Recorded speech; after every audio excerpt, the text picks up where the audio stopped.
मुक्स पाठ्यक्रम में आप सभी लोगों का स्वागत करते हुए आज हम सामवेदीय ब्राह्मणों में छांदोग्य ब्राह्मण के विषय पर चर्चा करेंगे।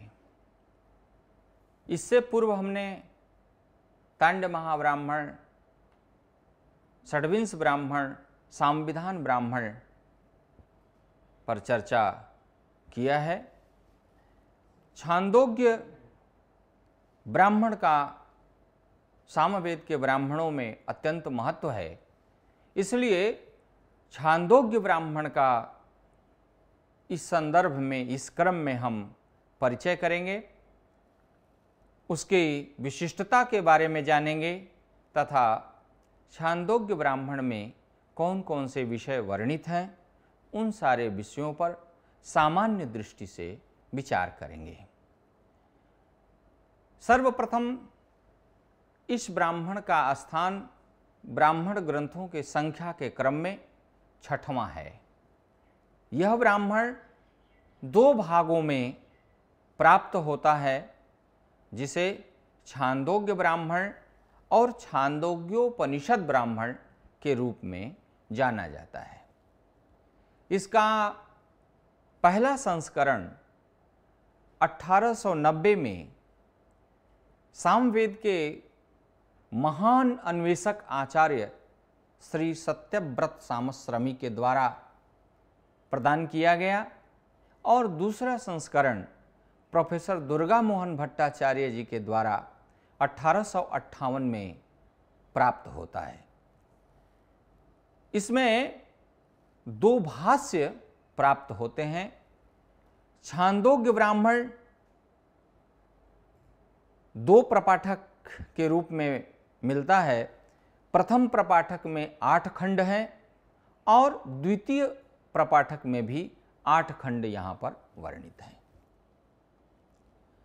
छांदोग्य ब्राह्मण में गृह्य संस्कारेषु प्रयुक्ताः मंत्राः सन्ति। गृह्य संस्कारों में जो मंत्र प्रयोग में लाए जाते हैं, उन मंत्रों का प्रयोग देखने को मिलता है।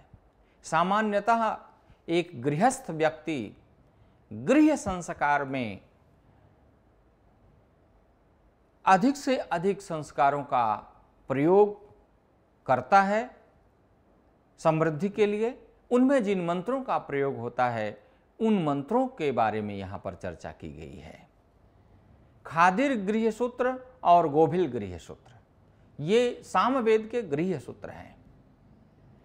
खादिर गृह्य सूत्र और गोभिल गृह्य सूत्र में विशेषतः जो प्रतिपाद्य विषय हैं वो गृह्य विषय हैं, गृह्य संस्कारों के विषय हैं।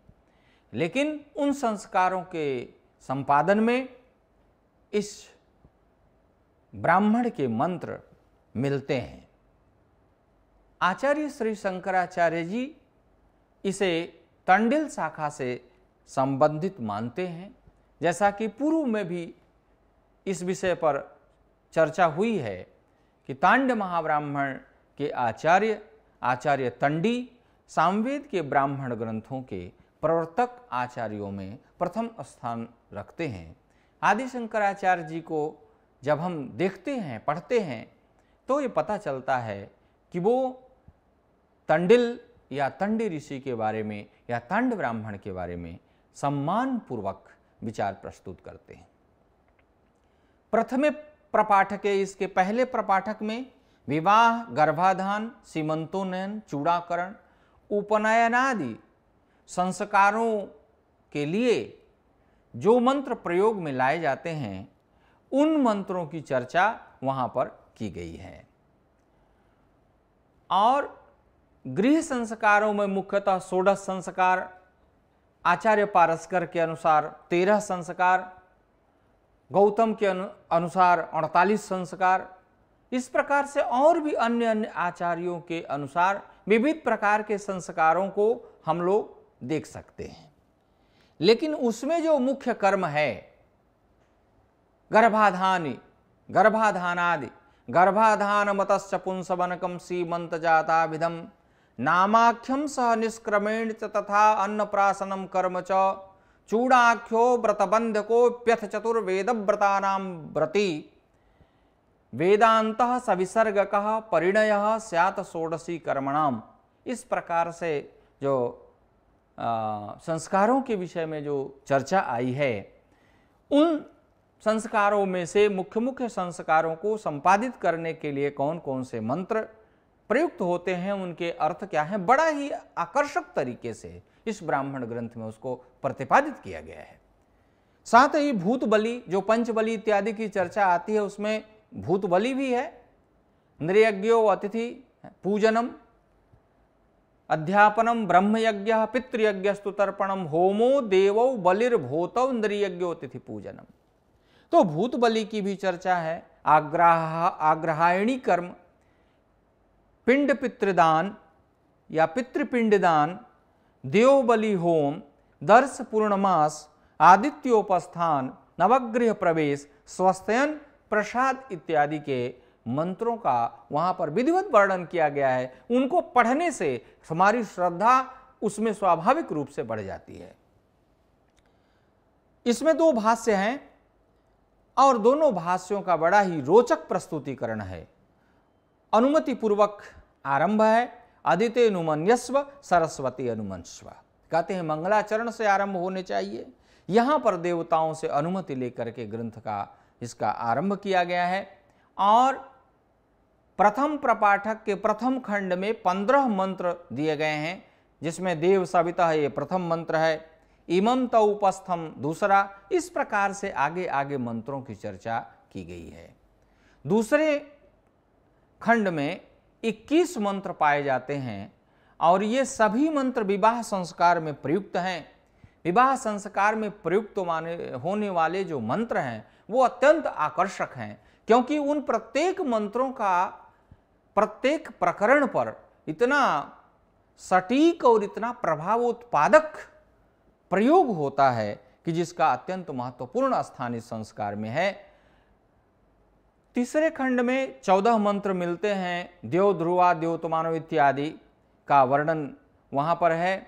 विवाहांग भूत 5 मंत्रों का वर्णन चौथे खंड में मिलता है। कुल इसमें 9 मंत्र हैं।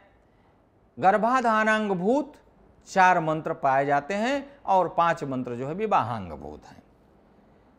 प्रथम प्रपाठक के 5वें खंड में 19 मंत्र मिलते हैं।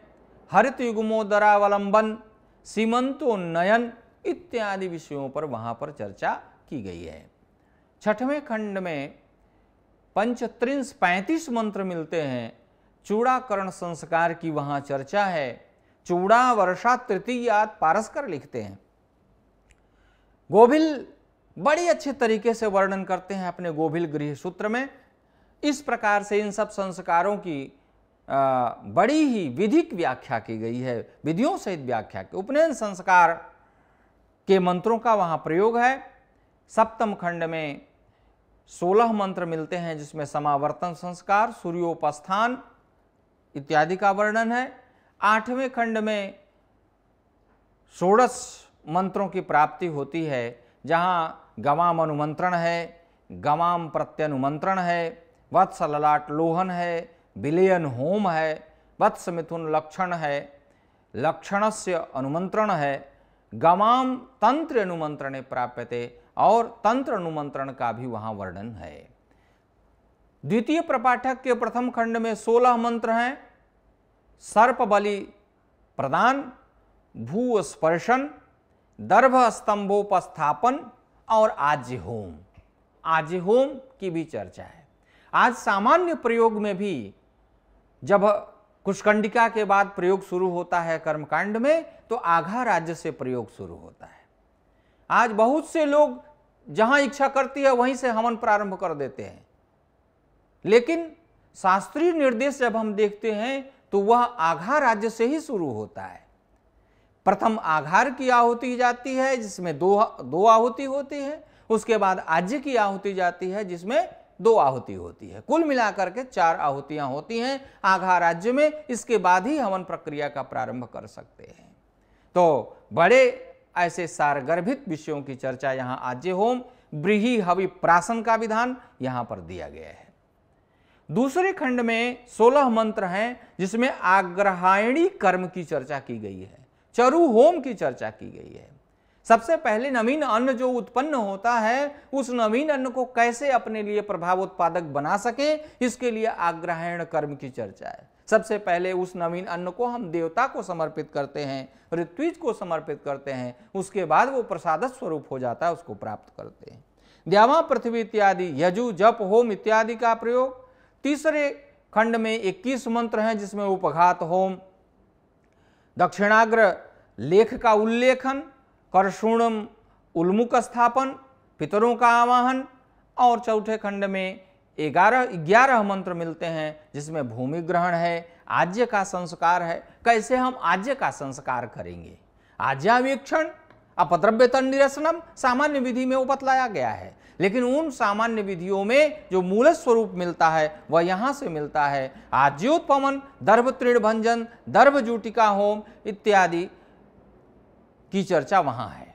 पांचवें खंड में 18 मंत्र हैं जिसमें अलक्ष्मी को कैसे दूर करेंगे, प्रजापति देवता के लिए आज्य होम किस प्रकार का होगा, और नवगृह प्रवेश कैसे, पायस चरु होम कैसे होगा, स्वस्त्यन कैसे होगा, श्रावणी कैसे होगी, पशवादेर भक्षमाणस्य कृमिपातन का प्रयोग कैसे होगा, धेनुबंधन का प्रयोग कैसे होगा, विस्टर का प्रयोग कैसे होगा, आसन का प्रयोग कैसे होगा। इस प्रकार से ये जितने भी विषय हैं, इन सारे विषयों का प्रयोग हम देखते हैं कि संस्कारों के संपादन में हमारे दैनिक जीवन में ये चीजें प्रयोग में आती हैं। अतः यह अत्यंत ही महत्वपूर्ण विषय है। इन विषयों का अध्ययन भारतीय संस्कृति और धर्म के लिए करना अत्यंत अनिवार्य है, और प्रत्येक व्यक्ति के जीवन के लिए यह बड़ा ही प्रभावोत्पादक है। इस प्रकार से इस ब्राह्मण ग्रंथ के बारे में चर्चा करते हुए मैं अपनी वाणी को विराम देता हूँ।